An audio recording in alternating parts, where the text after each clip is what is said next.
Attitude is a choice, a metaphor for finding the unencumbered state of mind, the source of our personal best. Imagine yourself on a sailing ship at sea. The land is already far behind you, at the start of a 3-month voyage across the Pacific. Some days it's windy, and the sailing is thrilling. The ship is on a roller coaster ride, down wave after wave. You sail away from one horizon behind you and endlessly toward another horizon in front of you. Even in the middle of the ocean, you see birds, petrels and albatross, gliding low, following the curve of the waves with effortless grace. Dolphins play in the bow wave, and at night, the phosphorescence in the water is so intense, the ship leaves a dancing meteor trail of light in the sea behind her. Sometimes you're becalmed, no wind at all, maybe for days at a time. Then you go swimming in the sea, floating free in the vast ocean with the bottom 5 kilometers below you. You climb literally up into the sky, high into the rigging, to tend the sails. This is where you do your work, high up between heaven and earth. You see the whole ship below you, the whole world around you, the vast sky above you, and you are up in it. Being on a sailing ship at sea is the most mind-expanding, big-hearted experience you will ever have.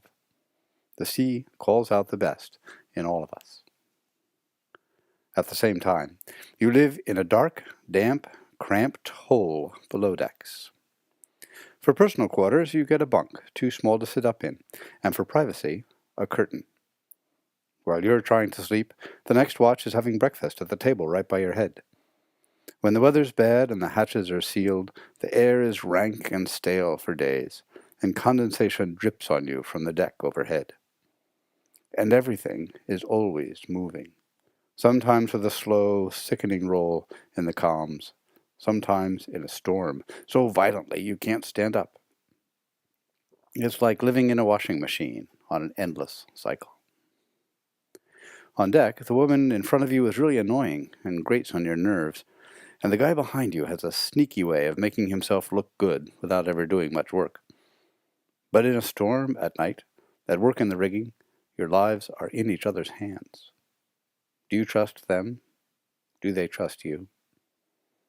And there's no escape from any of this. Once you're at sea, you can't get off. Being on a sailing ship at sea is the most claustrophobic, self-protective experience that you will ever have.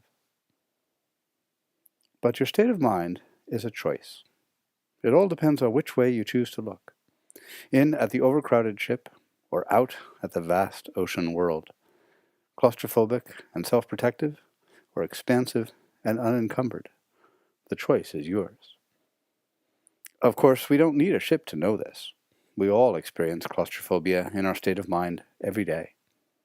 The more expansive, unencumbered state of mind is the source of our personal best, and it's always available to us. In fact, it's our natural state. We just let the pressures of the day cover it up. We can train ourselves to find it. Which way do you look?